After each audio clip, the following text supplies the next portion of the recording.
The drain on level 9 had been smelling wrong for 3 days. Delric crouched beside it with a small tool in one hand and a look on his face that suggested he had seen worse. He probably had. 14 years of maintenance work across 4 different stations had given him a high tolerance for bad smells and low tolerance for drama. He pressed the tool into the grate, twisted it twice, and pulled out a clump of something gray and biological that definitely did not belong to any human being. He dropped it in the waste bag without blinking. His cleaning unit, Row, beeped from behind him. Row was old. One of its wheels had a wobble that made it sound like it was constantly second-guessing its own direction. Dell had put in a repair request 8 months ago. No one had answered it. "I know," Dell said, "almost done." Row beeped again, this time longer. "I said almost." The corridor around him was quiet. Level 9 was one of the lower decks on Galactic Council Station Omnis 7, far from the diplomatic halls and meeting chambers where important beings said important things to each other. Down here it was storage, maintenance shafts, waste processing, and the low hum of machines that kept the upper levels comfortable. Dell had been assigned here 6 months ago as part of a human labor exchange agreement. He was one of 4 humans on the station. The other 3 worked in the kitchen. He liked level 9. Nobody bothered him. He had just resealed the drain cover when the station alarm went off. Not the emergency alarm. That one was loud and red and made every species on the station reach for something protective. This was the arrival alarm, 3 low tones that meant a ship had docked at the primary bay. Dell heard it, noted it, and stood up slowly. His knees had been giving him trouble lately. He started pushing Row toward the next section. The corridor intercom clicked on. A voice spoke in Galactic Common, the flat trade language that every species used when they had to talk to each other and did not particularly want to. "Attention all station personnel. The vessel Vethal Suncourier has docked at Bay 1. All non-essential staff are to remain clear of the primary medical corridors. Repeat, all non-essential staff clear of medical corridors." Dell paused. He did not know the word Vethal. His Galactic Common was functional but not deep. He pulled out his battered translation pad and typed it in. The pad took a moment, then it returned a result. Vethal, the dragonkind, ancient species, status functionally extinct, last confirmed living elder, Sarath. Dell stared at the screen for a second. Then he put the pad back in his pocket and kept walking. Whatever was happening up there, it was not his business. He had 6 more sections to cover before end of shift. He found out the rest from Nessa. Nessa was a Durrani, small and quick with large dark eyes and fur the color of river mud. She worked in the medical bay and had a habit of eating her lunch in the level 9 corridor because it was quiet and no one from her department could find her there. She and Dell had been eating lunch in the same corridor for 4 months. They did not always talk. Sometimes they just sat. Today she was talking before she even sat down. "She is actually here," Nessa said, pulling out a wrapped food packet. "Sarath, the last Vethal elder, she is here on the station." "I saw the alert," Dell said. "Do you understand what that means?" Nessa's eyes were very wide. "She is the last one, the absolute last. The Vethal are gone, every single one except her. And she is dying, some kind of internal wound that our medicine cannot touch. She came here because Omnis 7 is neutral ground. She wanted to die somewhere that did not belong to any one species." Dell unwrapped his food. It was a pressed grain block with something orange on the side that he had never been able to identify but tasted fine. "That's sad," he said. "Every diplomat on this station is trying to get access to her," Nessa continued. "Admiral Bryn has already submitted 3 formal requests. Councillor Fail submitted 2. The Hawn delegation sent an entire written petition." She shook her head. "But she won't see anyone. She keeps sending them away. The chamber she is in runs so hot from her dying body that most species cannot even get close to the door." Dell nodded slowly and chewed. They sat in silence for a while.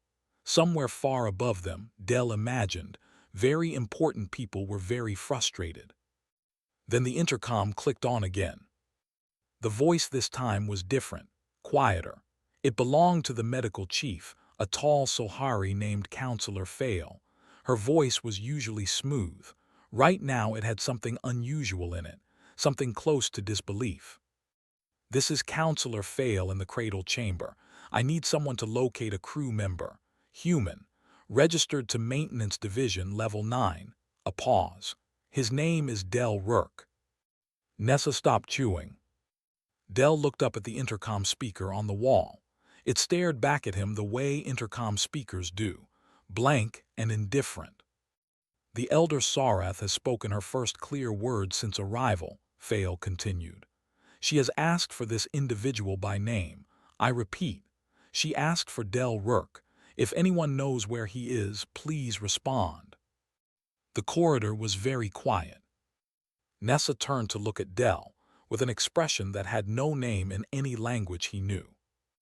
Del looked at the intercom, then at his food, then at the drain 3 meters away that he still needed to check before end of shift.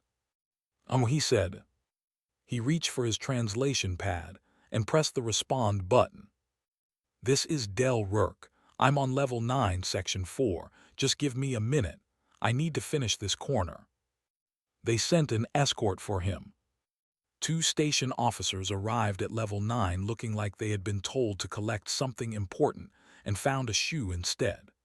They were both Orvian, tall and angular with compound eyes that gave nothing away, and they stood in the corridor looking at Del with the particular stillness of beings who did not know what to say. Del had finished the corner. He had also washed his hands, retied his left boot, and made sure Roe was parked in its charging slot. He picked up his jacket from the wall hook, the gray one with the station logo on the chest that had faded to almost nothing, and told the officers he was ready. They walked fast. He walked at his usual pace. They made it to the medical level in 6 minutes. Del spent most of that time looking at the ceiling panels, noting which ones needed replacing. 3 on the east corridor. 1 above the lift door was flickering. Counselor Fail met them at the sealed entrance to the cradle chamber.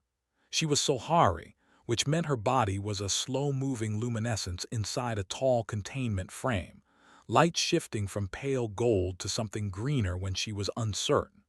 Right now, she was very green. "Mr. Rourke," she said. "Del is fine." Del, she paused in the way that suggested she was reorganizing what she had planned to say. "I want to be honest with you. We do not understand why she asked for you. No one on this station can locate any connection between you and the Elder Sarath. You have been on Omnis 7 for 6 months. Before that, you were on Station Hevrak 2.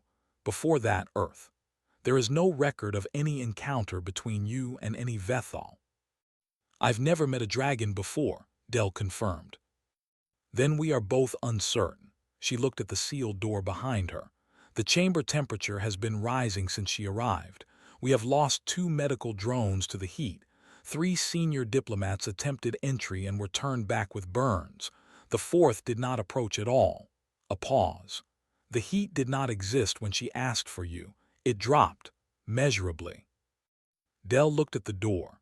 It was thick, the kind made for pressure differentials and biological containment. Around the edges he could see a faint shimmer, like heat rising off old stone on a summer road. "What happens if I go in?" he asked.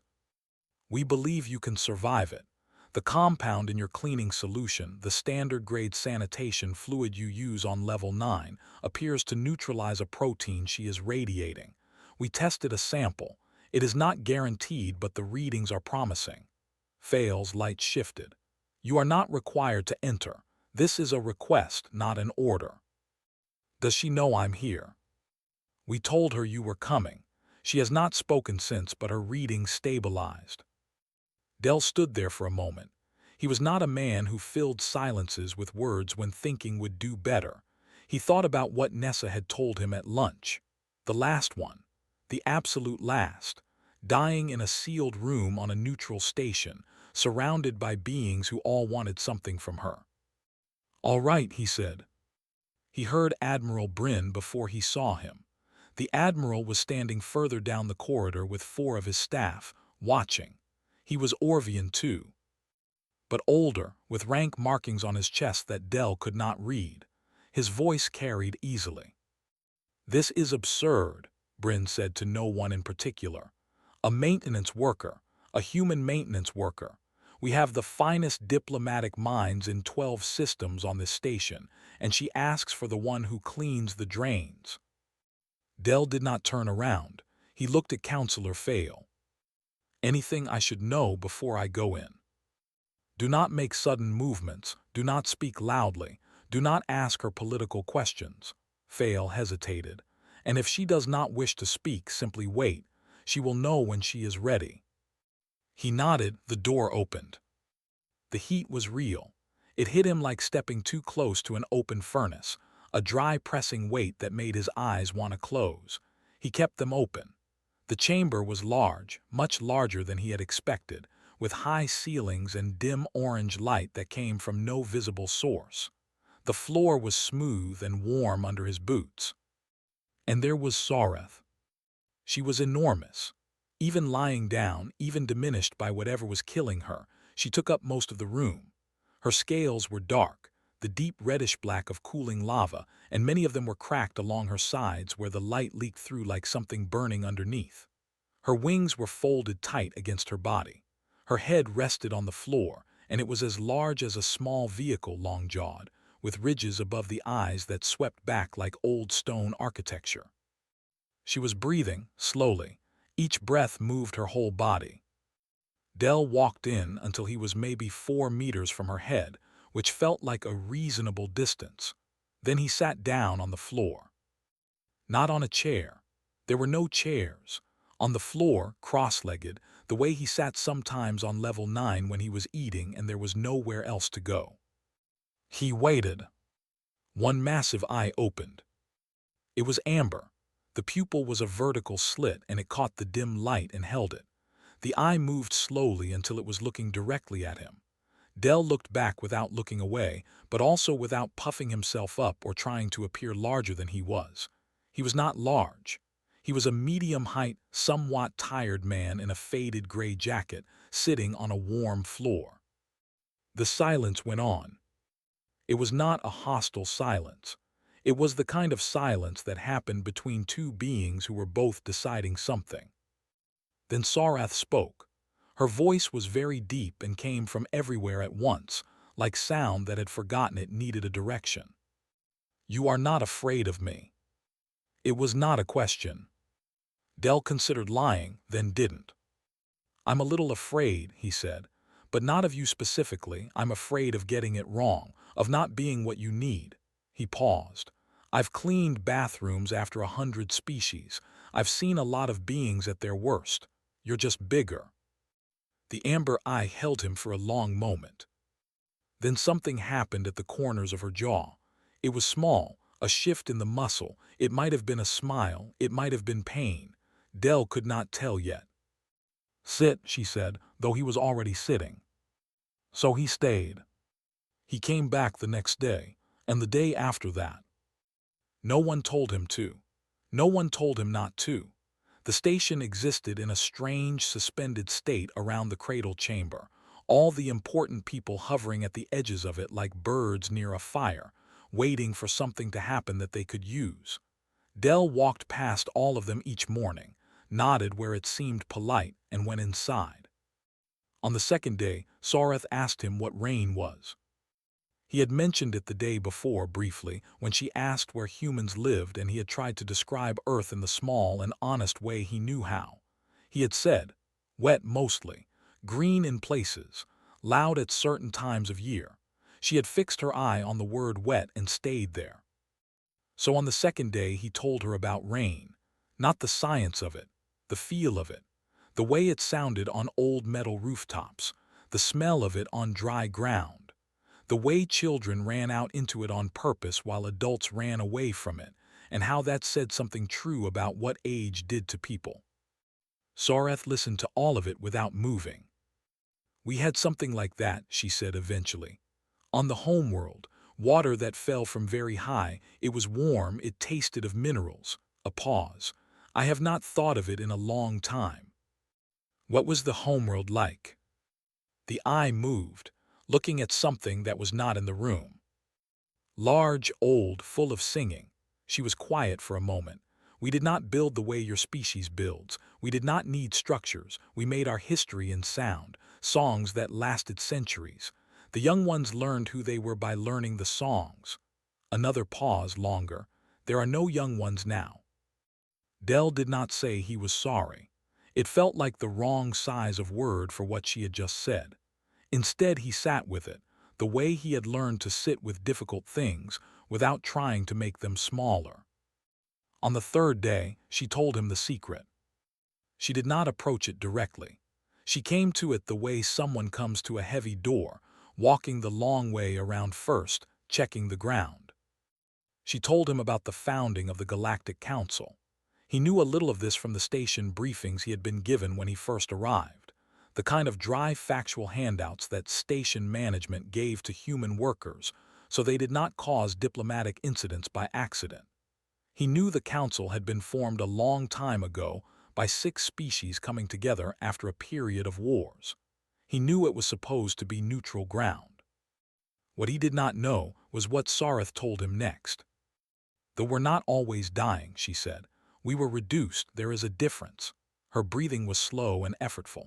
3 of the founding species feared us, not because we had attacked them, because we were old and they were young, and the young often fear the old when the old have seen too much. The amber eye settled on him steadily. They destroyed our nesting grounds first, then the young, then most of the elders, over 40 years, and when it was done they wrote a different history. They wrote that the Vethal had attacked first, that the reduction was a defense. Dell was very still. I was young then, Sareth continued. Young by our measure. I survived because I was far away. I spent the next 3 centuries gathering proof of what truly happened. Records, censored data, testimonies from other species who witnessed and said nothing out of fear. A long pause. I kept it because I thought one day there would be a moment when revealing it would bring justice without starting a new war. I kept waiting for that moment. Did it come? Dell asked. No, and now I am out of time. The heat in the room felt different to Dell now, not just physical. Why me? He asked. It was the question he had been not asking for 3 days, giving her space to come to it herself. Because no one will suspect you, she said. If I gave this to a diplomat, they would use it as a weapon. If I gave it to a military officer, there would be war before the next cycle. If I gave it to any species with a seat on that council, it would disappear inside politics and be buried again. The eye blinked slowly. But a human maintenance worker who sat with a dying dragon, no one will believe you have anything worth taking. You will be able to move where they cannot. That's either a very clever plan, Dell said, or a very desperate one. It is both, she said. I am dying. I do not have the luxury of choosing only one. Dell looked at his hands. They were the hands of someone who had fixed things all his life, drains and panels and broken machines. He had never fixed anything that mattered this much. What do you want me to do with it? He asked. Sareth's voice was quieter now, but not weaker. The quiet of something decided a long time ago. I want justice, not revenge, not war. I want the true history spoken aloud in front of the council where it cannot be buried again. A pause. I chose you because I have watched you for 3 days. You listen without wanting. You help without needing to be thanked. You are not trying to make yourself larger. The eye held him. I believe humans understand the difference between justice and power. I have not met many species that do. Dell breathed out slowly. No pressure then, he said. And despite everything, despite the dying and the weight of 300 years and the heat pressing down on both of them, Sareth made that small movement at the corners of her jaw again. This time Dell was sure it was a smile. Dell had an old data pad he used for equipment logs.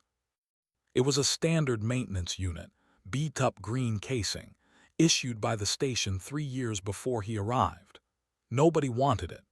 The display had a dead strip along the left edge, and the charge held for about 4 hours before needing a cable. He had been filing daily drain reports on it, filter replacement schedules, the ongoing ignored ticket about Rose's wheel. Now he typed other things into it, in the same plain format as the rest. Notes disguised as equipment entries, dates formatted as maintenance codes. He had always been careful with small things. Careful was how he had survived 14 years of this work without making enemies. Each day Sareth gave him more. She described the records she had gathered, archive locations coded in the pattern of stars she had memorized, not written down anywhere a search could find, dates and coordinates of the attacks on Vethal nesting grounds, the names of vessels, the species that had given the orders. She did not rush. She was precise in the way that beings are precise when they have carried something for a very long time and know that getting it wrong would waste all of it. Dell typed it all. He did not ask her to repeat herself. He had good memory for details. It was one of the things that made him a good maintenance worker and which nobody had ever once called remarkable. He did not notice the surveillance at first. It was Nessa who told him, arriving at level 9 with her lunch and a tight, worried look. "There is an officer following you," she said quietly. "Orvian, not in uniform. He was on level 9 yesterday. He was outside the medical bay this morning when you came out." Dell thought about it. Bryn's people. Most likely. Nessa pulled at the edge of her food packet. "Dell, if they know what she is giving you." "They don't know anything yet. They're guessing." He looked down the corridor. "They know she's talking to me and they want to know what about." Nessa was quiet for a moment. "What are you going to do?" "Keep going," he said, "and be more careful." He started varying his routes. He already knew every shaft and maintenance corridor on the station, every back passage and service junction that the senior staff never used because they had no reason to go near them. He had walked all of them over 6 months of early shifts and quiet evenings. He moved the data pad to a sealed compartment in Rose's side panel, behind the filter housing, where a search would have to know specifically what it was looking for. Counselor Fail found him on the 4th day, waiting at the end of the medical corridor before his visit. She was alone, which was unusual for someone of her rank. "I need to speak plainly," she said. Her light was shifting, pale and unsettled. "I do not know exactly what Sareth has told you, but I have my own historical research. I have spent 60 years studying the early council period." A pause. "I believe I know what she was carrying. I have suspected it for a long time, but I had no proof that survived scrutiny." The light stilled. "I want you to know that you are not alone in this. When the moment comes, I can help." Dell looked at her for a moment. "Why didn't you come forward with your own research?" "Because suspicion without proof is just an accusation, and I am one voice on a council where 3 of the founding species still hold enormous power." Her light dimmed slightly.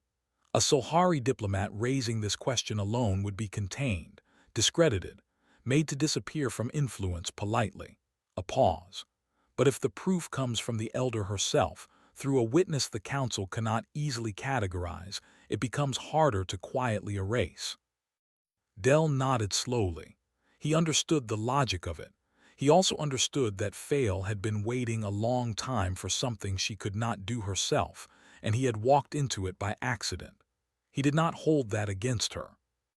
"All right," he said. 3 days later, they suspended him.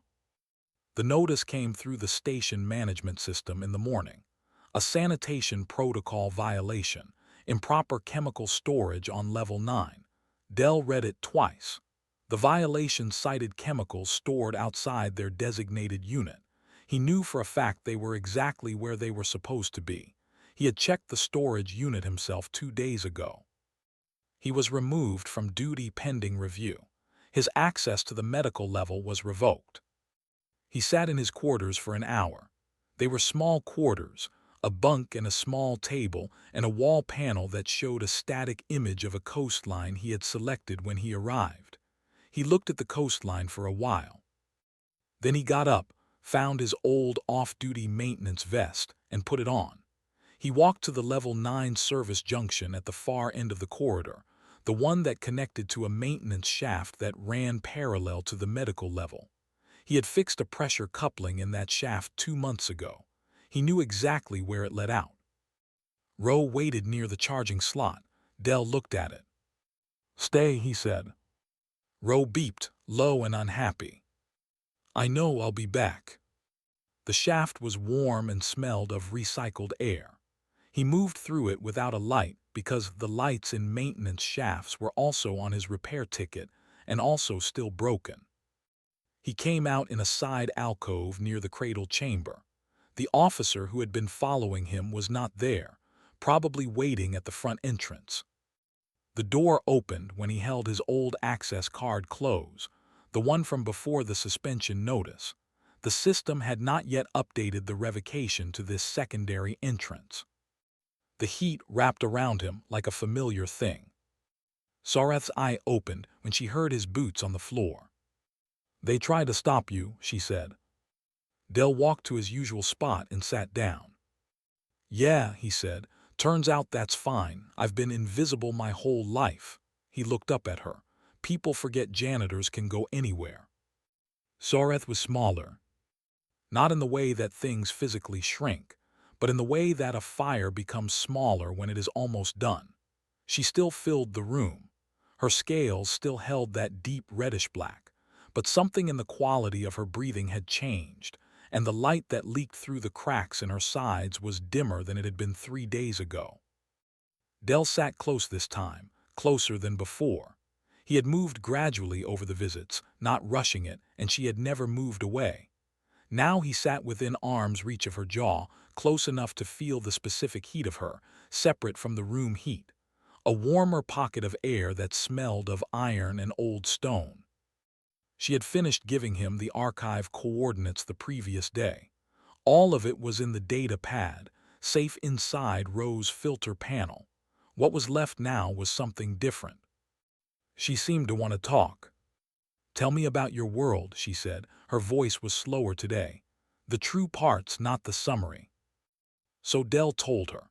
He did not make Earth sound grand. It was not grand, or at least the parts of it he had known were not. He told her about the neighborhood where he had grown up, the kind of place where everyone knew everyone else's business and the air in summer was thick, and the streets were narrow and loud. He told her about his mother who had worked 2 jobs and been tired for as long as he could remember but who had laughed easily.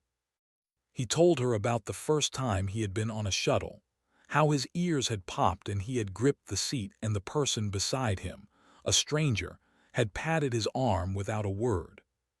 Sareth listened to all of it with the focused stillness of someone committing things to memory. "Your species is very loud," she said. "We are," Dell agreed. "But you are not." "I got tired of it young." He looked at his hands. "Loud didn't seem to get things fixed. Quiet worked better for me." A long pause, the breathing.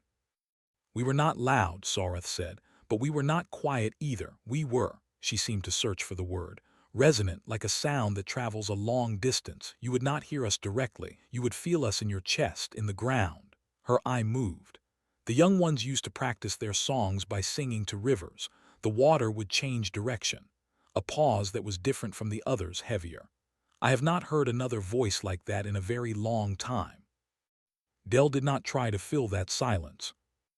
After a while she shifted, a slow, enormous movement, and something fell from the edge of one folded wing to the floor. It landed with a sound like a flat stone. Dell looked at it. It was a scale, larger than his hand, dark and dense, with a faint inner light that pulsed very slowly. "Take that," she said. He leaned forward and picked it up. It was warm and heavier than it looked, and smooth on one face in a way that felt almost deliberate. "The archive coordinates are not only in your notes," she said. "They are in that, encoded in the growth pattern. It is old Vethal method.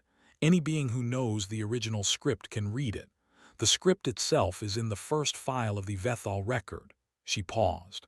"I shed that scale the day I learned what had been done to my people. I have kept it since. I wanted the proof to carry a mark of what it cost." Del held it in both hands and looked at it. The pulse of light inside it was slow and steady, like something breathing. "I'll keep it safe," he said. "I know," she said. They sat together through the afternoon.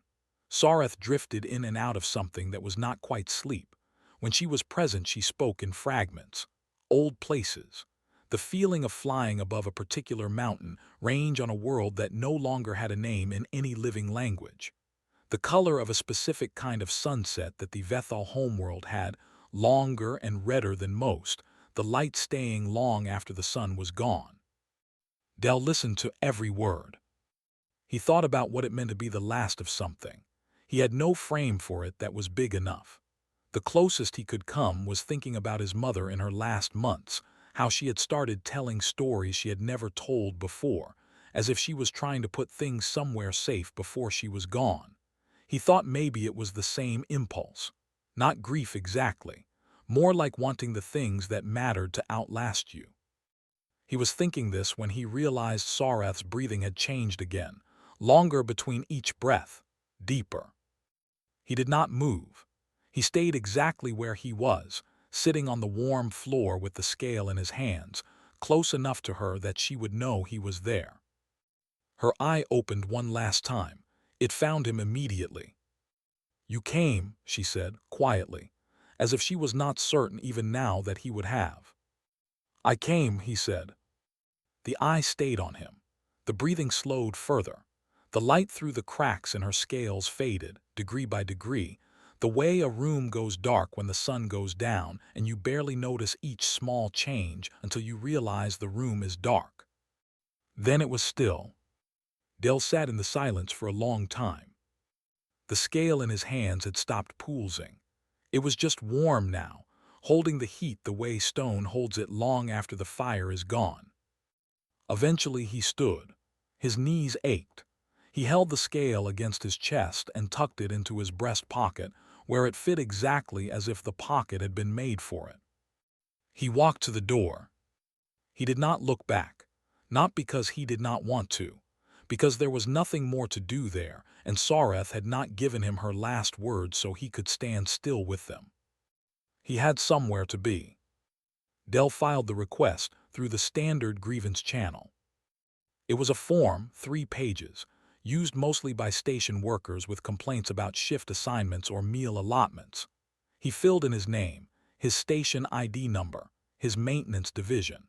In the field marked Nature of Grievance, he wrote, "Request to address the Galactic Council on a matter of historical record, per Treaty Clause 7, Article 3, granting sapient species representatives the right of formal address." He submitted it at the end of his shift. Then he went to bed. For 2 days, nothing happened. He heard Bryn's officers had searched his quarters during the second night. They were tidy about it. He would not have known except that Roe had been moved 3 centimeters from its charging slot, and Del always parked Roe in exactly the same spot. They had not found anything. The data pad was still in Roe's filter panel. The scale was on his person at all times. On the third day, Councillor Fail invoked Article 3 directly before the Council's morning session, citing Del's filed request and attaching 60 years of her own accumulated historical research as supporting documentation. By station law, the Council had to respond within 1 cycle. They scheduled him for the following morning. He wore his janitor uniform because nobody had said he needed to change, and he had not thought to ask. It was gray, with the faded station logo on the chest and a small repair patch on the left sleeve where he had caught it on a coupling 2 years ago. He had washed it the night before. It was clean. That seemed like enough. The council chamber was large in the way that places built to make you feel small are large. High ceiling, curved walls, tiered seating going up and back, so that the faces looking down at you were many and far away. Every seat was full.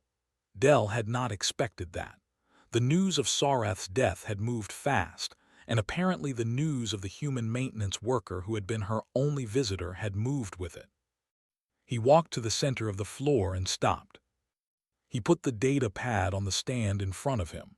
He took the scale from his breast pocket and set it beside the pad. The scale caught the chamber light and held it. He looked up at the rows of faces. Different shapes, different colors, different ways of having eyes, all of them watching him. "My name is Del Rourke," he said. His voice was not loud, but it carried. He had spent years talking in large, empty spaces, calling out to row, reporting to empty corridors. He knew how to project without shouting. "I worked maintenance on level 9 of this station. A few weeks ago, a dying dragon asked for me by name. I don't know exactly why she picked me. She told me she thought I would listen without wanting anything. I tried to do that." He looked down at the pad. "She gave me the truth of what happened to her people. I'm going to tell you what she told me, and then I'm going to tell you where the proof is." He did not make it a speech. He was not a speech kind of person. He went through it the same way he went through a maintenance report, clearly, in order, without exaggeration. He named the 3 species. He named the dates of the attacks on the Vethal nesting grounds. He named the vessel designations that appeared in the original records. He described the location of the Vethal archive in terms of coordinates and star patterns as Sareth had given them to him. He held up the scale and explained, calmly, that the archive's access code was encoded in its growth pattern in Old Vethal script, and that Counselor Fail's research contained the translation key. It took 11 minutes. When he finished, the chamber was silent. Then it was not silent. The noise that came up was not one thing. It was many things at once from many directions. Del stood in the middle of it and did not move. Admiral Bryn stood. His voice was controlled and cold. "This is the testimony of a maintenance worker with no political standing, no scientific credentials, and no verifiable connection to the Elder beyond unsupervised visits to her chamber. The Council should not. The Council should hear it," Fail's voice cut across his, clear and calm. "Because I have spent 60 years looking for exactly what he just described, and the coordinates he named match the theoretical archive location I calculated independently 4 decades ago and could not prove." Her light in its containment frame shifted to a steady, certain gold. "The proof is retrievable. The archive is real. I am requesting an immediate expedition to verify." More noise. Del stood in it. One of the 3 implicated species representatives rose to speak. Then another. Del watched them without any particular expression. He understood that what happened next would take a long time. It would not be clean. There would be delays and objections and procedural blocks and moments where it would seem like the weight of power would simply absorb this and grind it down to nothing. He understood that. He was a maintenance worker. He understood that things broke down, that systems resisted change, that fixing something almost always took longer than it should. But the drain had smelled wrong for 3 days before he fixed it. He had fixed it anyway. He picked up the data pad. He picked up the scale. He walked out of the center of the floor and through the side door. Nessa was waiting in the corridor outside. She looked like she had not slept. She looked at him for a long moment. "Are you all right?" she asked. Del thought about the question. He thought about a dragon who had lived 3 centuries carrying a weight no one else would hold, and who had spent her last days telling a tired human about rivers that changed direction when she sang to them. "She just wanted someone to listen," he said, "and then to say what she said out loud where it mattered. That's it." He looked down the corridor in the direction of level 9. Turns out that's not so different from what most people want. He put the scale back in his breast pocket. Somewhere across the galaxy, 3 ancient species began the long and uncomfortable process of telling the truth. And on level 9, a drain that had been listed for repair for 8 months was finally, quietly fixed.